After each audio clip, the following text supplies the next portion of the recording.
For today's vlog mga ka-idol, ay pagkita ko sa inyo ang loob ng farm ng isang piggery farm. Ayan guys, sinong mga hindi pa nakakapasok ng isang farm ng baboy guys, ito yung hitsura, kung ano ang hitsura dito sa loob mga ka-idol na. Ayan, sa mga hindi pa nakakapasok ng isang farm ng baboy, ito po yung hitsura ng ating farm. Ayan guys.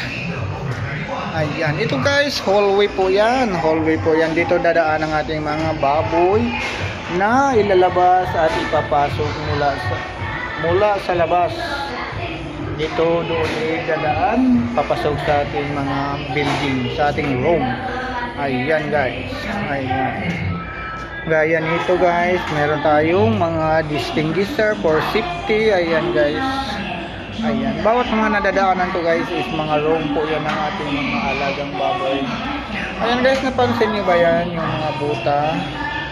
Kasi sa loob ng room ay dapat nakaputi po yung mga buta ng mga technician. Yan po yung room na pinapalaki yung mga biik natin guys, yung sa winners department tayo. Ayan, meron tayong distinguisher guys, para if ever may mga emergency, meron tayong magagamit. Ayan, ayan, may room na naman ng winners. Ayan guys, at bawat araw meron tayong ginagawang disinfection para maiwas tayo ng mga virus or bacteria sa ating palipaligid. Kaya araw-araw tayo nagdi-disinfect guys. Ayan guys. Ayan, yan yung hallway guys. Ayan. Ayan guys. Ayan, nandito tayo sa breeding department. Nandito tayo sa gestation na area. Ayan. Ayan yung gestation na area guys. Ayan guys. Ayan. Dito inaalagaan ng ating mga inahing baboy guys na nagbubuntis. Ayan. Ayan guys.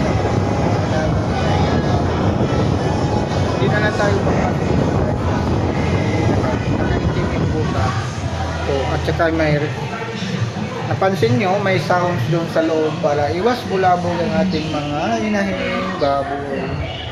Kasi pag nabiglayan din sila mga ka-idol ay nagugulat din yan. At pag nasobrahan ng gulat nila, magkakaroon tayo ng abortion. Kaya iwas-iwas na magitla yung ating mga inahing baboy. Ayan guys. Sunod